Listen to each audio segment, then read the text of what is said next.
हमारे पास एक पॉलिनॉमियल है x cube plus three x square plus three x plus one.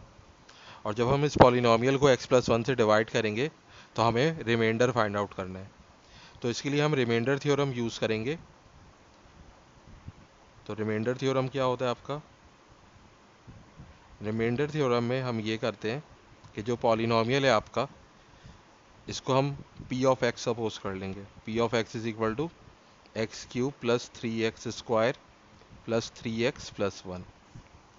अब इसके बाद जो है जो हमें जिस फैक्टर से इसको डिवाइड करना है उसको हम ज़ीरो सपोज कर लेंगे, क्योंकि इसको हम x plus one is equal to zero ले लेंगे।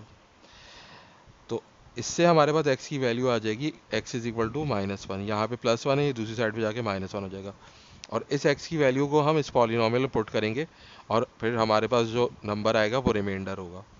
तो हमें यहाँ पे लॉन्ग डिवीजन करने की ज़रूरत नहीं है, वरना हम लॉन्ग डिवीजन करके भी रिमाइंडर फाइंड आउट कर सकते हैं। यहाँ पे हम रिमाइंडर थ्योरम यूज़ करें तो p ऑफ माइनस वन क्या होगा?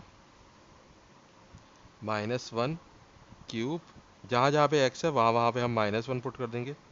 तो सबसे पहले x क्यूब है, हमने माइनस वन क्यूब लिखा, फिर प्लस थ्री एक्स स्क्वायर, तो इस x की जगह भी माइनस वन आ जाएगा। तो माइनस वन का square plus three times minus one, इस x की जगह भी माइनस वन आ जाएगा, फिर प्लस वन। तो माइनस वन का क्यूब क्या होता है? माइनस वन होता है।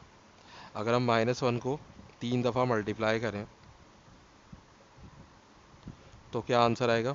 Minus one minus minus plus होता है, और वन वन ज़ा वन, तो वन हो जाएगा ये। और फिर वन जो है वो माइनस वन से मल्टीप्लाई होगा तो माइनस वन आएगा। तो यहाँ पे हमारे पास माइनस वन आ गया। फिर प्लस थ्री, माइनस वन का स्क्वायर क्या होगा? वन हो जाएगा। Minus one multiply by minus one, minus minus plus, one one ज़ा वन। फिर प्लस माइनस माइनस, और थ्री वन ज़ा थ्री, फिर प्लस वन। फिर ये हो जाएगा minus one plus three minus three और प्लस वन। तो माइनस वन प्लस वन भी ज़ीरो हो जाएगा और थ्री माइनस थ्री भी ज़ीरो हो जाएगा। तो हमारे पास रिमाइंडर क्या बचेगा? ज़ीरो बचेगा। और अगर हम इस तरह करते हैं कि जब हमारे पास रिमाइंडर ज़ीरो बचता है तो ये जो डिवाइज़र था x प्लस वन, ये क्या होता है? ये फैक्टर होता है। तो हम ये कह सकते हैं कि x plus one is a factor of the given polynomial, यानी कि p ऑफ x जो है उसका ये फैक्टर है।